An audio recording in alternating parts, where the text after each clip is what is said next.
نحمدہ ونصلی علی رسولہ الکریم اما بعد فاعوذ باللہ من الشیطان الرجیم بسم اللہ الرحمن الرحیم توبوا الی اللہ توبۃ نصوحا صدق اللہ مولانا العظیم وصدق رسولہ النبی الامین المتین الکریم ونحن علی ذلک لمن الشاہدین والشاکرین والحمد للہ رب العالمین۔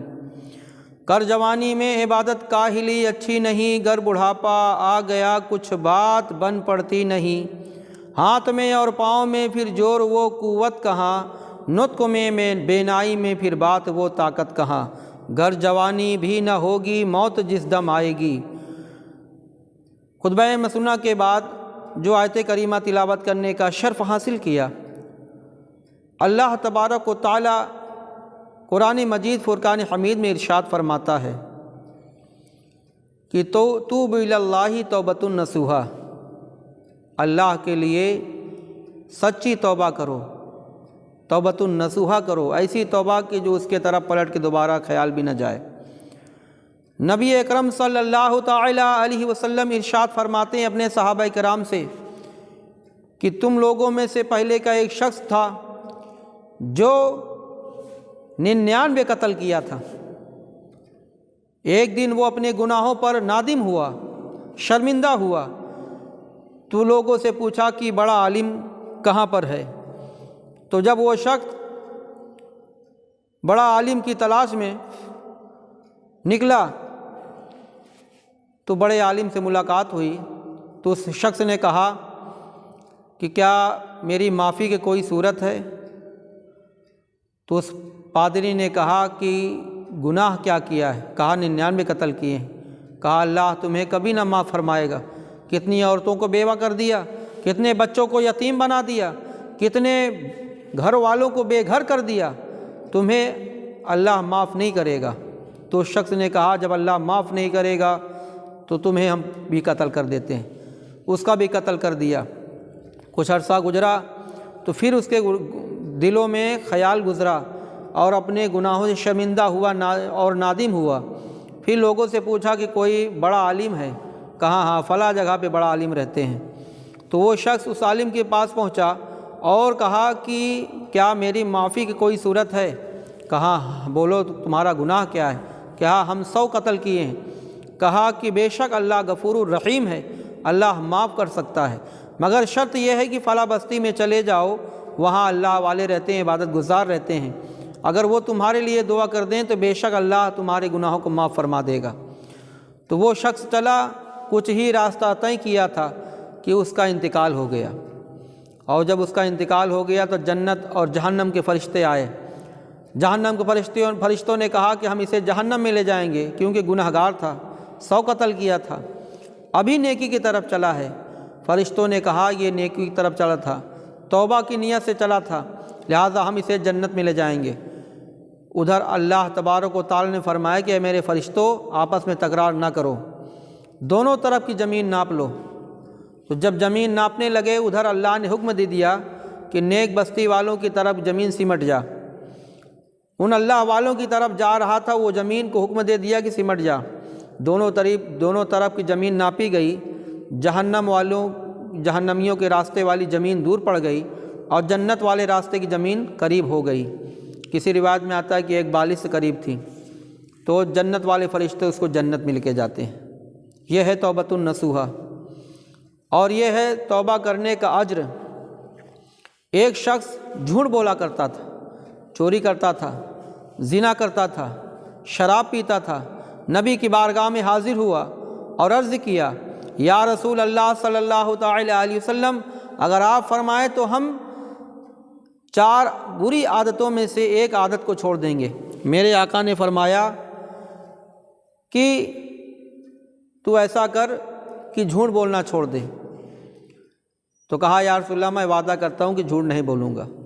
جب شام کا پہر گزرا تو وہ شراب پینا چاہا، تو اس کے دل میں خیال گزرا کہ اگر میں شراب پیتا ہوں، نبی کریم صلی اللہ تعالی علیہ وسلم سے صبح جب ملاقات ہوتی اور میرے آقا نے فرمایا کہ کیا تو نے شراب پیا، تو میں جھوٹ بولوں گا تو وعدہ خلافی ہو جائے گی، اور میں نبی کو کیا جواب دوں گا؟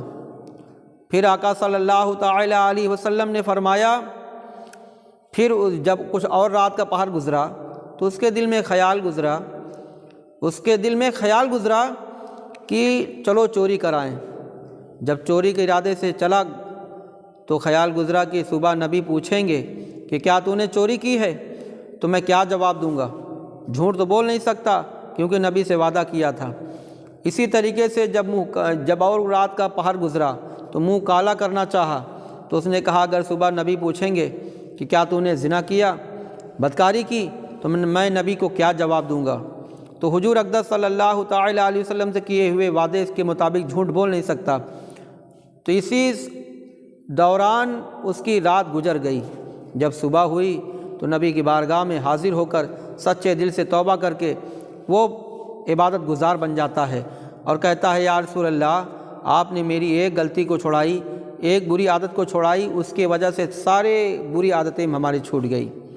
اسی طریقے سے ایک بزرگ فرماتے ہیں کہ میری چوری کی عادت توبہ میں نے اس سے کی کہ دریائے دجلہ کے کنارے جا رہا تھا تو دریائے دجلہ کے کنارے میں نے دیکھا کہ 2 کھجور کا درخت ہے، ایک سوکھا ہوا ہے، ایک تر و تازہ ہے۔ میں نے دیکھا ایک پرندہ تر و تازہ کھجور پر جاتا ہے اور وہاں سے پھل لے کر اس سوکھے درخت پر جاتا ہے، کھجور کے اوپر بیٹھتا ہے اور وہاں وہ پھل گرا دیتا ہے۔ میں نے قریب جا کر دیکھا تو اس میں ایک سانپ تھا۔ میرے دل میں خیال گزرا میں کہاں ڈاکو، کہاں چور، اور اللہ تعالیٰ اس اندھے سانپ کو بھی رزق پہنچا رہا ہے جس کے متعلق اللہ کے رسول صلی اللہ علیہ وسلم مارنے کا حکم دیا ہے۔ تو غیب سے آواز آئی کہ اے میرے بندے تو بھی توبہ کر لے، تجھے بھی غیب سے رزق عطا فرما دے گا اللہ۔ تو وہ شخص توبہ کر لیتا ہے اور جب توبہ کرتا ہے تو اللہ کہتا ہے قبلنا کا، ہم نے تجھے قبول کیا۔ یہی پکارتا رہا وہ شخص کہ توبہ کرتا رہتا تھا۔ جب اس کے ساتھیوں نے پوچھا تو اس کے ساتھیوں نے جب یہ پوچھا تو اس نے کہا کہ میں تو گناہ گار تھا، میں توبہ کر چکا ہوں۔ تو اس شخص نے کہا، ان کے ساتھیوں نے کہا کہ جب آپ کے ساتھ میں چوری کرنے میں تھا تو اب میں آپ کے ساتھ توبہ کرنے میں بھی آپ کا ساتھی بننا چاہتا ہوں۔ ان لوگوں نے بھی توبہ کی اور حرام کی کمائی کا جو لباس تھا اس کو اتار دیا، وہ چل پڑے۔ ایک گاؤں میں پہنچے تو ایک ضعیفہ کے گھر کے پاس جب ٹھہرے تو ضعیفہ نے کہا تم میں سے کردی کون ہے؟ تو کہا میں کردی ہوں۔ تو اس نے کہا ٹھیک ذرا ٹھہرو، اندر جا کر اپنے نوجوان لڑکے کا کپڑا لا کر اس کا لباس دے دیتی ہیں کردی کو، اور کہتی ہیں جب کردی نے کہا کہ آپ ہمیں لباس کیوں دے رہی ہیں؟ کہا میں صدقہ کر رہی ہوں، کیونکہ میرے خواب میں اللہ کے رسول صلی اللہ تعالیٰ علیہ وسلم تشریف لائے اور فرمایا کہ میرا ایک امتی گناہ گار توبہ کر چکا ہے، لہٰذا وہ خانہ کعبہ کی طرف چل پڑا ہے، تو اسے لباس کی ضرورت ہے، اس کو یہ لباس تم اسے عطا فرما دو۔ تو میں اللہ کے رسول صلی اللہ تعالیٰ علیہ وسلم کے فرمان پر عمل کر رہی ہوں۔ تو چوری سے توبہ کی برکت کہ توبہ کر لی، اللہ تبارک و تعالیٰ اس کی توبہ کو قبول فرما لیا اور اللہ کے رسول صلی اللہ تعالیٰ علیہ وسلم اس کا انتظام فرما رہے ہیں۔ سبحان اللہ۔